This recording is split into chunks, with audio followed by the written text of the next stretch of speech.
Taste the Daily. Taste the Daily. Dharmapuri மாவட்டம் பாலக்கோடு அருகே வீட்டின் வெளியே உறங்கிக் கொண்டிருந்த நாயை சிறுத்தை வேகமாக கவ்விச் சென்ற சம்பவம் குறித்த பதைபதைக்க வைக்கும் சிசிடிவி காட்சியானது வெளியாகி அப்பகுதி மக்கள் மத்தியில் அச்சத்தை ஏற்படுத்தியிருக்கிறது. இதுகுறித்த கூடுதல் விவரங்களுக்காக இணைகிறார் எம்முடைய செய்தியாளர் வெற்றிவேல். வணக்கம்.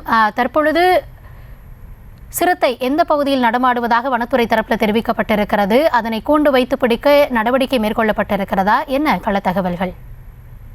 வணக்கம் கோபினி. அதாவது பார்த்தோம்னா தருமபுரி கிருஷ்ணகிரி மாவட்ட எல்லை வந்து பார்த்தோம்னா வனங்கள் சூழ்ந்த பகுதியாக இருக்குது. குறிப்பா சொல்ல போனோம்னா தேன்கனிக்கோட்டை, அஞ்செட்டி, தளி உள்ளிட்ட பகுதியில் வந்து வனவிலங்குகள் வந்து யானை, காட்டெருமை, அப்புறம் வந்து சிறுத்தை உள்ளிட்ட வனவிலங்குகள் வந்து அதிகம் இருக்கு. இது சம்பந்தமா பார்த்தோம்னா அடிக்கடி வந்து உணவு மற்றும் தண்ணீர் தேடி வந்து கிராம பகுதிகளுக்கு வந்து வனத்தை ஒட்டி இருக்கிற கிராம பகுதிகளுக்கு வந்து வந்துருக்கு. இதனால வந்து அப்பகுதி மக்கள் வந்து அடிக்கடி வந்து இதனால வந்து ஒரு மாவட்ட நிர்வாகத்திற்கு வனத்திற்கு வந்து ஒரு கோரிக்கை வச்சிருந்தாங்க. இவங்க வந்து பிடிக்கணும், இல்லை வேலி வைக்கணும் அப்படின்ற மாதிரி சொல்லியிருந்தாங்க. இந்த நிலையில் பார்த்தோம்னா பாலக்கோடு அடுத்த வாழைத்தோப்பு அப்படின்ற பகுதி வனத்தோட்டி இருக்கு. இந்த வனத்தோட்டி இருக்கிற இந்த வாழைத்தோப்பு பகுதியில் விநாயகம் என்பவர் வந்து அவருடைய வீட்டு காவலுக்காக வந்து 2 நாய்கள் வந்து வளர்த்து வந்திருக்காங்க. இந்த நிலையில் வந்து நேற்று இரவு வந்து ஒரு சிறுத்தை வந்து அங்க இருந்து பதுங்கி இருந்து பார்த்து அந்த நாயை வந்து லாபமா பிடிச்சி ஒரு கண்ணிமிக்கிற நேரத்துல வந்து அது பிடிச்சிட்டு போகுது. இதனால வந்து அப்போது மக்கள் வந்து மிக அச்சுக்கா அடிக்கிறாங்க. அது மட்டும் இல்லாம அந்த உரிமையாளர் விநாயகம் வந்து பூச்சியிட்டதுனால வந்து அந்த வனப்பகுதியை ஒட்டி மீண்டும் அந்த பகுதியை போயிருது. இதனால வந்து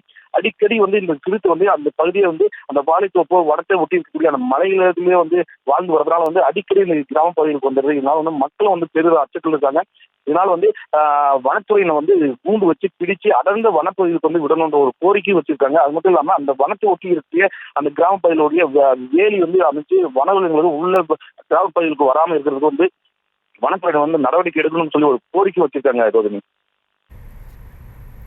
தற்போதைய தகவல்களுக்கு நன்றி வெற்றிவேல். Taste the Daily.